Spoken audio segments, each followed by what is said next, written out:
अस्सलाम वालेकुम, कैसे हैं आप सब? उम्मीद है ठीक होंगे, हैरियत से होंगे। अल्लाह ताला सबको ठीक रखे और अपने हिफ्ज़-ओ-मान में रखे। आज बात करेंगे उम्रा ज़ायरीन के हवाले से। उम्रा ज़ायरीन के लिए वज़ारत हज की जानिब से नई हदायत जारी की गई हैं और आज 8 अगस्त है। चूँकि ये जो अपडेट्स होती हैं डेली वज़ारत हज की जानिब से, पहले भी अपडेटिंग होती रहती है, रूल चेंज होते हैं, तो आज मैं इसीलिए आपको डेट बता रहा हूँ। 8 अगस्त 2023 है और जो वज़ारत हज की जानिब से हदायत जारी की गई हैं उसके बारे में डिटेल से आज की वीडियो में बात करेंगे। तो वीडियो को स्किप ना कीजिएगा, बराए मेहरबानी वीडियो को पूरा देखिएगा।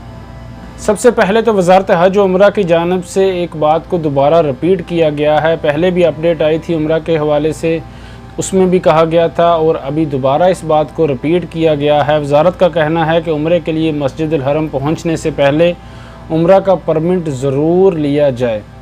अक्सर फेसबुक ग्रुप्स में, सोशल मीडिया पर ये इस बात का तज़किरा होता है, अभी परमिट चेक नहीं हो रहा, परमिट की ज़रूरत नहीं है, कोई मसला नहीं है, ऐसे ही चले जाएं। ठीक है, ऐसे चले जाएं, चेक नहीं भी होता, अक्सर चेक नहीं भी होता और अक्सर चेक होता भी है, और जब चेक होगा तो आपको परेशानी होगी। और मैं उम्रा के हवाले से जो भी वीडियोज़ होती हैं उसमें बार बार कहता हूँ कि परमिट ज़रूर लेकर आएँ ताकि आपको परेशानी ना हो।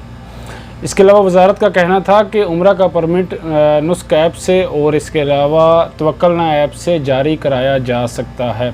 वज़ारत हज और उम्रा ने 3 हदायत जारी की हैं। वो कौन सी 3 हदायत हैं? उनमें सबसे पहले वज़ारत हज और उम्रा का कहना था कि मौसम गर्मा में, जो भी मौसम है, गर्मियों का मौसम है, इसमें उम्रा करते वक्त अपने मालिज से यानी डॉक्टर से मशवरा कर लिया जाए।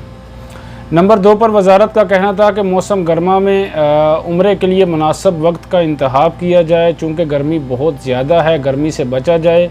जब टेम्परेचर नॉर्मल हो उस टाइम का इंतखाब किया जाए और उस टाइम पर उम्रा किया जाए तो ज़्यादा बेहतर है। एक और बात की पाबंदी ज़रूरी है कि मस्जिद अल हरम पहुँचने के बाद और उम्रा शुरू करने से पहले आराम कर लिया जाए, थोड़ा वक्फ़ा ले लिया जाए, उसके बाद उम्रा शुरू किया जाए।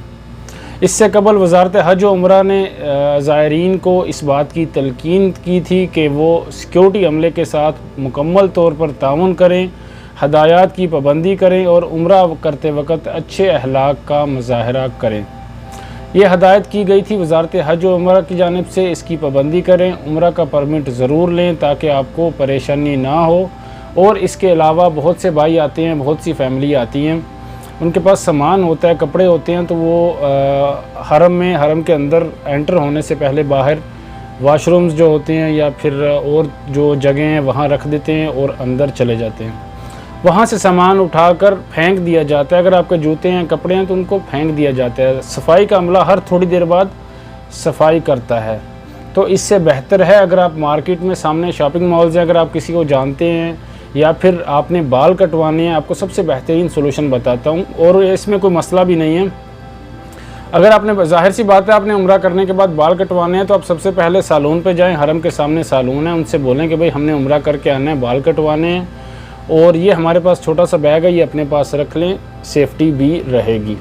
तो आप उनके पास रख के चले जाएँगे। जगह का आपको पता है, आपने वापस आना है, आके वहाँ से बाल कटवाने हैं और अपना बैग ले लेना और आपको भी तसल्ली रहे। इसके अलावा अपनी वीडियो में दोबारा मैं रिपीट कर देता हूं कि जो भी भाई सऊदी अरब में मुकीम हैं या जीसीसी कंट्रीज़ से आते हैं उम्रा करने के लिए, उम्रा का इरादा रखते हैं, वो उम्रा होटल बुकिंग करवा के आया करें।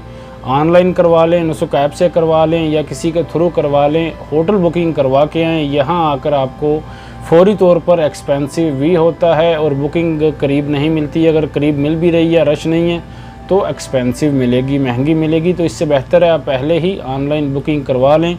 गर्मी का मौसम है, शदीद गर्मी है, फैमिली अगर साथ है तो बहुत ज़्यादा मेरे भाई परेशानी होती है। इस बात को मैं रिपीट कर रहा हूँ, पहले भी एक वीडियो में इस बात को ये बात मैंने आपको बताई थी। उम्मीद है आपको डिटेल से समझ आ गई होगी। वीडियो अच्छी लगी हो तो वीडियो को लाइक करें, शेयर करें और चैनल को सब्सक्राइब करना बिल्कुल ना भूलें।